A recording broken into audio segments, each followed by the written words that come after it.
लेकिन अचानक कार्टकम पूरी दुनिया में छा गया। जब सभी लोग उसे मजाक समझकर इग्नोर कर रहे थे, तब वो हर कार्ड को उठाकर ट्रेजर की तरह जमा कर रहा था, क्योंकि उसे पता था कुछ समय बाद ब्लड बॉल रेन आने वाली है। उस वक्त इंसानों का शिकार करने वाले अनगिनत ब्लड ज़ॉम्बी उन ब्लड बॉल से बाहर निकलेंगे। उसी वक्त सारी दुनिया का फूड, वाटर और बाकी रिसोर्सेज ओरिजिनल यूजफुलनेस खो देंगे। एपोकलिप्स में जिंदा रहने के लिए लोगों को सिर्फ कार्ड से मिलने वाले रिसोर्सेज और स्पेशल टैलेंट स्किल्स पर निर्भर रहना होगा। लेकिन एक रिबॉर्न पर्सन होने के नाते उसे पता था कि आज रात ठीक 12 बजे कार्ड की पहली बारिश होने वाली है, इसलिए वो तुरंत घर से निकल गया और सारी तैयारी कर ली। और जैसे ही रात के 12 बज गए और ऐसा साउंड बजा जैसे कोई दूसरे प्लेनेट से आ रहा हो, उसके तुरंत बाद मूसलाधार बारिश शुरू हो गई। पर ये नॉर्मल बारिश नहीं थी। पहले आसमान से पानी गिरता था, पर अब ताश के पत्तों जैसे कार्ड्स गिर रहे थे। सभी लोग घर से बाहर निकले और कार्ड रेन को देखने लगे, जबकि हमारा मेन कैरेक्टर पागलों की तरह कार्ड बटोरने लगा। उसे किसी भी कलर का कार्ड दिखता उसे सीधे बैग में डाल देता, क्योंकि ये बेहद इंपॉर्टेंट स्ट्रेटेजिक रिसोर्सेज थे जो एपोकलिप्स में सर्वाइवल रेट को काफी ज्यादा बढ़ा सकते थे। तभी उसे कार्ड रेन के बीच एक कार्ड दिखाई दिया जो 7 रंगों की रोशनी से चमक रहा था और धीरे धीरे हवा में तैर रहा था। Legendary rainbow card. उसने घबराहट में एक लंबी सांस ली और उसकी तरफ दौड़ पड़ा। एक जोरदार डाइव लगाकर उसने उस कार्ड को अपनी मुट्ठी में पकड़ लिया। लगभग 1 घंटे बाद कार्ड रेन रुक गई। उसने सारे कार्ड बैगों में भर भर के वैन में डाल दिए। उन बैग को देखकर उसकी एक्साइटमेंट छुप नहीं रही थी। इस वक्त ज्यादा से ज्यादा लोग बाहर निकलकर कार्ड्स इकट्ठा करने लगे थे। किसी का ध्यान उस पर न जाए, इसलिए वो वहाँ से निकल गया और अपने बुक किए हुए होटल में चला गया। एपोकलिप्स आने के बाद ही इस कार्ड्स की असली पावर बाहर आने वाली थी और अब बस सनराइज का इंतजार था। वो बेड पे लेट गया। अगली सुबह 8 बजे नीला आसमान अचानक काला पड़ गया। हजारों ब्लड बॉल्स आसमान से गिरने लगे और उनमें खून से लथपथ मॉन्स्टर निकलकर सबसे नजदीकी इंसानों पर टूट पड़े। वो कर्टन बंद करके चुपचाप खड़ा रहा। उसके फेस पर कोई एक्सप्रेशन नहीं था। एपोकलिप्स में 5 साल गुजार देने वाले सर्वाइवर के लिए सिर्फ ये स्टार्टिंग थी। इसे हेपेटाइटिस भी नहीं कह सकते। उसके बाद उसने 2 कार्ड्स निकाले और उसे पलट दिए। रंग बिरंगे कार्ड के पीछे उसे एक मॉस्किटो दिखाई दी। Talent super recovery body. Super recovery talent अपने मालिक को ऐसी बॉडी देता है जिसकी इंजरी कुछ समय में ठीक हो जाती है। उसने कार्ड फाड़ दिया और उसके पूरे बॉडी में गर्मी सी फैल गई। ये देखकर उसके होठों पे हल्की मुस्कान आ गई। उसके बाद उसने दूसरा कार्ड पलटा जिसमें लिखा था safe house. Safe house 200 square meter area में बना हुआ ये इंडिपेंडेंट हाउस है जिसमें एब्सोल्यूट डिफेंस सिस्टम मौजूद है। हालांकि सेफ हाउस की डिफेंस सिस्टम बहुत पावरफुल थी, पर उसकी एक बड़ी कमजोरी भी थी। वो दूसरी जगह मूव नहीं कर सकता था और फिलहाल उसका कहीं सेटल होने का इरादा नहीं था, इसलिए उसने हाउस कार्ड को सुरक्षित रख लिया। उसके बाद उसने 10 गोल्डन कार्ड्स निकाले। कुल मिलाकर इन गोल्डन कार्ड्स की क्वालिटी काफी हाई थी। सारे गोल्डन कार्ड्स बहुत पावरफुल थे। तभी डोर अचानक खुल गया। मैले कपड़ों में एक महिला नीचे जमीन पर गिर गई और उसके पीछे 3 ब्लड ज़ॉम्बीज दौड़ते हुए आ गए। वो जवान लड़की चीखते हुए मदद के लिए हाथ बढ़ाने लगी। तभी हमारे मेन कैरेक्टर ने अपनी हीरोगिरी स्टार्ट कर दी। वो आगे बढ़ा और सिर्फ 3 पंच में उन ज़ॉम्बीज को खत्म कर दिया। वो शॉक्ड हो गई और होश में आकर बोला धन्यवाद। वो उसे देखकर शॉक्ड हो गया। लिंग वॉर्नर। एपोकलिप्स के पहले ही दिन उससे मुलाकात हो गई। सच कहूँ तो उसने उसकी जान बचाई थी। पिछले जन्म में वो उसकी वजह से ही जिंदा बचा था। बाद में उसका कम्युनिटी एरिया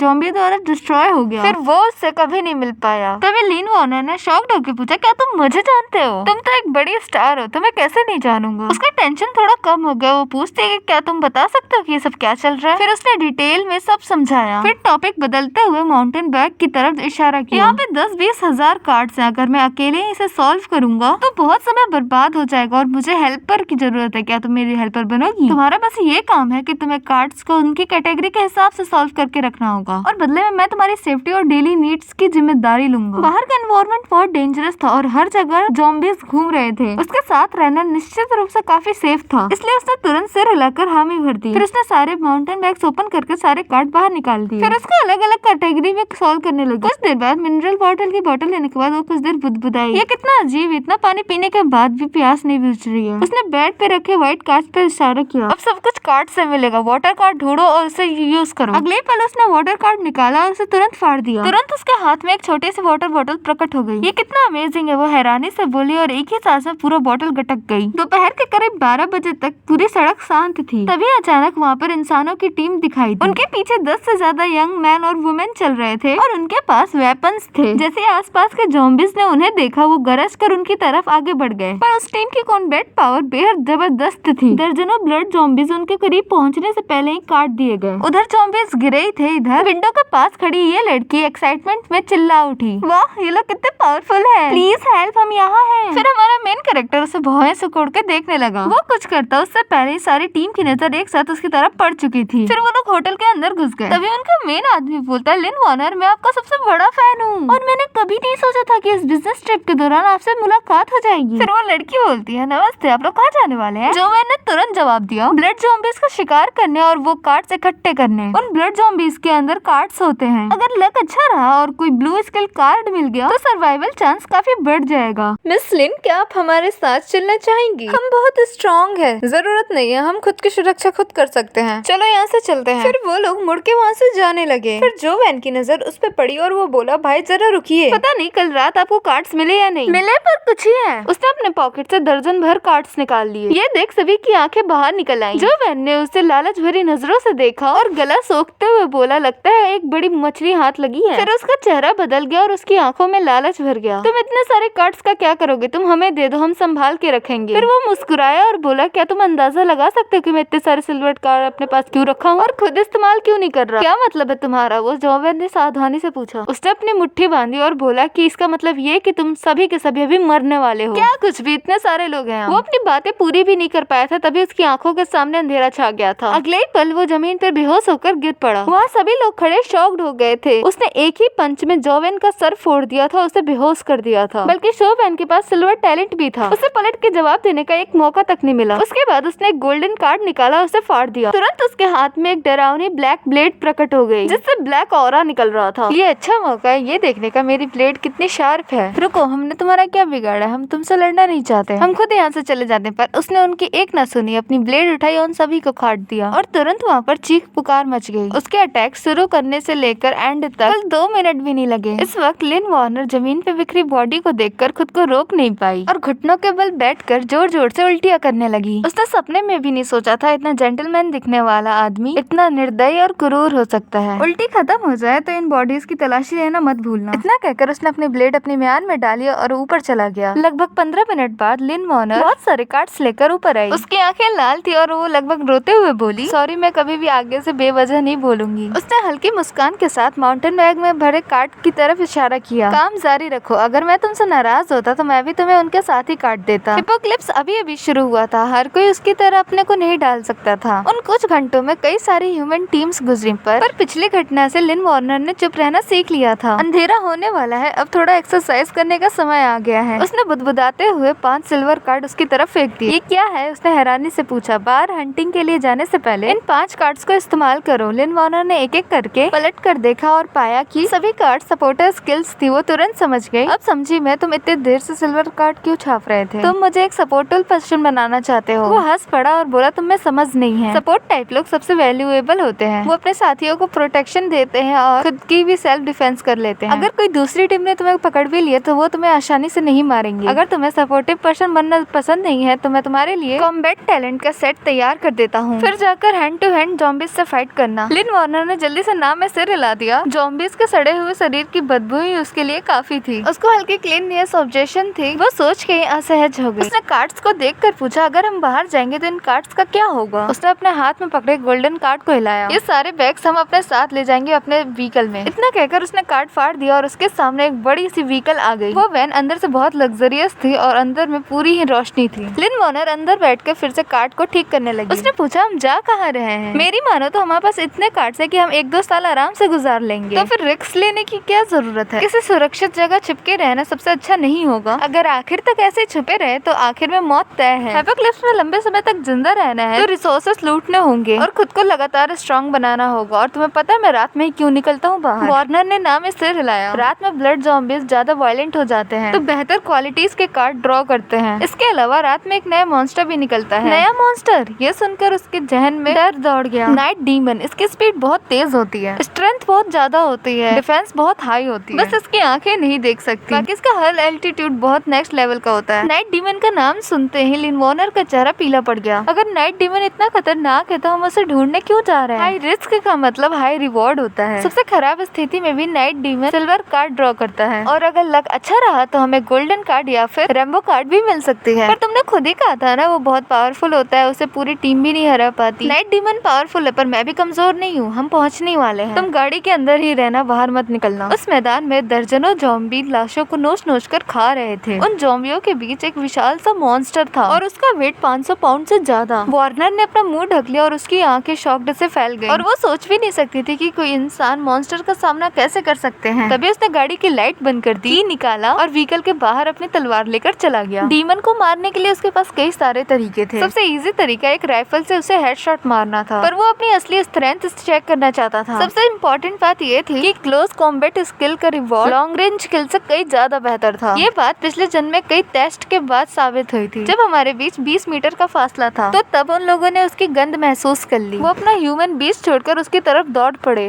हमारे मेन कैरेक्टर ने एक शांत भाव से अपनी ब्लेड घुमाई। एक स्लैश में कई सारे ज़ॉम्बीज कट गए। अगले अटैक में 5 से ज्यादा ज़ॉम्बीज मारे गए। 20 से ज्यादा ज़ॉम्बीज उसके कपड़ों को तो छू भी नहीं पाए। नाइट डीमन ने अपना विशाल सा शरीर धीरे धीरे पीछे घुमाकर उसे देखा। ब्लड ज़ॉम्बीज के मुकाबले उसके अंदर थोड़ी इंटेलिजेंस भी थी। उसके स्टिंग्स उसे बता रहे थे कि सामने खड़ा इंसान बेहद खतरनाक है। उसने अपने ब्लेड से खून छिड़क दिया और वो आगे बढ़ा। उसी समय डीमन भी उसकी तरफ आगे आ गया। उसके 2 फुट लंबे नाखून हवाओं को चीरते हुए उसके तरफ आए। उसने तेजी से स्लाइड किया और उसके शरीर के नीचे घुस गया और ब्लैक ब्लेड को ऊपर की तरफ बहुत तेजी से घोंप दिया। बिना किसी सस्पेंस के ब्लेड उसे आर पार चीर कर निकल गई। वो डीमन नीचे गिर गया और तेजी से दर्द से चिल्लाने लगा, पर वो अभी मरा नहीं था। वो आगे बढ़ा और नाइट डीमन के गले पर वार कर दिया और वो वहीं पे मर गया और उसकी सारी लूट दिखाई देने लगी। White card 9, green card 4, blue cards 2, silver card 4। वो बिल्कुल भी सेटिस्फाई नहीं था, पर अभी तो सिर्फ शाम के 7 बजे थे, अभी तो पूरी रात बाकी थी। फिर वो अपना व्हीकल चलाकर आगे बढ़ता रहा। तभी उसने जोर से ब्रेक मार दी। वार्नर समझ गई कि जरूर कुछ हुआ है, इसलिए वो आगे आ गई। विंडो के बाहर झांकते ही उसने ऐसा सीन देखा जिसे वो पूरी जिंदगी भर नहीं भूल पाएगी। लगभग 200 मीटर दूर 500 मीटर ऊंचा विशाल ब्लड रेड हार्ट तेजी से लगातार धड़क रहा था। उसके चारों तरफ ज़ॉम्बीज बिना किसी डायरेक्शन के इधर उधर टहल रहे थे। लिन वार्नर ने घबराकर अपना मुंह ढक लिया था और उसके आंखों में फियर और डर साफ दिखाई दे रहा था। उसने पूछा ये क्या है? फिर उसने बताया ये है ब्लड नेस्ट। उसकी बात सुनकर लिन वार्नर के चेहरे पे चिंता छा गई। क्या तुम उस चीज से लड़ने का इरादा रखते हो? इतनी भी जल्दी क्या है? वो ड्राइवर सीट पे बैठ गया और दूर से उस हर्ट को देखने लगा। असल में उसकी प्लानिंग ये थी कि वो ड्राइव करके ईस्ट डायरेक्शन में एक सिटी में जाए और वहाँ अपने एक पुराने फ्रेंड को ढूंढे। लेकिन प्लान हमेशा रियलिटी के अनुसार नहीं चलते। इस क्रॉस रोड पर अचानक ये इन्वॉल्विंग जायंट ब्लड दिखाई दे गया। ऐसी अपॉर्चुनिटी छोड़कर जाना उसके लिए नामुमकिन था, क्योंकि उस हर्ट से मिलने वाले रिवॉर्ड हर रिसोर्स बहुत ज्यादा वैल्यूएबल थे। नॉर्मल डीमन से 10 गुना ज्यादा वैल्यूएबल थे। समय धीरे धीरे गुजरता गया। देखते देखते कई घंटे गुजर गए। तभी अचानक वो ब्लड ज़ॉम्बीज जो सुस्त और बेपरवाह घूम रहे थे, जैसे किसी चीज को महसूस कर लिया हो, और जोर जोर से गरजते हुए उस साइड मुड़ गए। अगले ही पल गन फायर की आवाज उधर गूंज पड़ी। गोलियों की बौछार में ब्लड ज़ॉम्बीज की गैंग ऐसे फटने लगा जैसे पुराने कपड़े हवा में उड़ रहे हो। उसने अपना लेंस निकाला और उसने देखा कि उसे एक ह्यूमन टीम दिख रही है। वे सभी ब्लू कॉम्बैक्ट यूनिफॉर्म पहने हुए थे। उन सभी के हाथों में गन। सभी लिन वार्नर ने उससे धीरे से पूछा क्या नेस्ट उन लोगों से खत्म हो जाएगा? उसने बोला इतना आसान नहीं है। इंसान के मौजूदा स्ट्रेंथ से हाई लेवल ब्लड को नुकसान पहुंचाना बहुत बड़ी बात है, खासकर ये वाला जो साफ दिखाई दे रहा है कि जल्दी ही ये ब्लैक हार्ट में इन्वॉल्व होने वाला। अगर उन लोगों ने बिना सोचे समझे इस पर अटैक किया तो उनकी मौत बेहद बुरी होगी। इस वक्त क्रॉस रोड पर उनका टीम का लीडर हियोन था। उसे जरा भी अंदाजा नहीं था कि उसकी मौत करीब आ चुकी है। वो आराम से अपने राइफल को कंधे पे रखकर उस नेस्ट के पास पहुंचा और हंसते हुए बोला वाह, मैंने इतना बड़ा ब्लड नेस्ट कभी नहीं देखा। फीमेल टीम मेंबर ने उसे तुरंत याद दिलाया ब्रदर वोंग, हमारे पास एमो कार्ड अब ज्यादा नहीं बचे हैं। क्या हम सच में उन्हें इस ब्लड नेस्ट पे खत्म करेंगे? बुलेट्स को बचाकर इस्तेमाल करना चाहिए। तभी वो मुस्कुरा कर बोला बुलेट्स का नहीं, हम इसका इस्तेमाल करेंगे। उसने अपने पॉकेट से कई सारे ग्रीन कार्ड्स निकाले। कार्ड्स देखते ही बाकी टीम मेंबर्स की आंखें चमक गईं। तभी लिन वार्नर ने अपनी बड़ी आंखें झपकाई और उससे पूछा क्या ये लोग मोरक्टो कॉकटेल से ब्लड नेस्ट को जला सकते हैं? तब उसने जवाब दिया नॉर्मल ब्लड नेस्ट के खिलाफ बड़ी संख्या में मोरक्टो ऑफ कॉकटेल्स काम करती हैं, पर इस तरह के इन्वॉल्विंग ब्लड नेस्ट के खिलाफ कॉकटेल्स तो छोड़ो, एक्सप्लोसिव और डेटोनेट्स का भी इफेक्ट कम पड़ जाएगा। ये लोग यहीं पे खत्म हो जाएंगे। और दूसरी तरफ उन सभी ने उन ब्लड नेस्ट के चारों तरफ वो कॉकटेल्स बिछा दिए। तब वो लोग पीछे हट गए और एक बॉटल पर गन फायर कर दी। तभी एक जोरदार धमाका हुआ। एक इंसान ने चिल्लाकर बोला इसे तो कोई असर ही नहीं पड़ा, इसकी सिर्फ आउटर स्किन जली है। यंग ने देखा ये तो सच में बस उसकी स्किन बाहर की काली हुई और इसके अलावा उसे कोई बड़ा डैमेज नहीं पहुंचा था। ये चीज इतनी टफ कैसे हो सकती है? अगले पल उसका चेहरा सफेद पड़ गया। उसने अपने हाथ में पकड़े डिटेक्शन डिवाइस को देख चीख पड़ी बहुत बुरा हो गया, बहुत सारे ब्लड ज़ॉम्बीज आ रहे हैं और हम चारों तरफ से घिर चुके हैं। उसकी बात खत्म होते ही वहाँ से लड़खड़ाते हुए चारों तरफ से ब्लड ज़ॉम्बीज आ चुके थे। वो सारे ज़ॉम्बीज उन्हें घेरने लगे। ब्लड नेस्ट की चीख सुनकर आए ये ज़ॉम्बीज ऐसे लग रहे थे जैसे किसी राजा की हेल्प करने के लिए उसकी सेना पागलों की तरह उसकी तरफ आ गई हो। पूरी टीम ने पोजीशन लेकर बैक टू बैक फायरिंग करना शुरू कर दी। बुलेट्स की बारिश होने लगी। तभी ज़ॉम्बीज झुंड के झुंड गिरने लगे। तभी अचानक एक दर्दनाक चीख सुनाई दी। एक टीम मेंबर मैगजीन बदल रहा था। तभी एक ज़ॉम्बी ने उसे अचानक पकड़ लिया और अपने ग्रुप में ले गया। तभी उसे टुकड़ों में नोच डाला गया। बाकी 6 लोगों के चेहरे डर से बदल चुके थे। मेरे पीछे आओ। वोंग ने एक डायरेक्शन चुनी और एक सिल्वर कार्ड फाड़ दिया। उसके हाथ में सामुराई की तलवार आ गई और वो ज़ॉम्बियों पर टूट पड़ा। एक ही स्लैश में 7-8 ज़ॉम्बीज कट गए। इसी तरह वो 6 लोगों की टीम वोंग को सेंटर बनाकर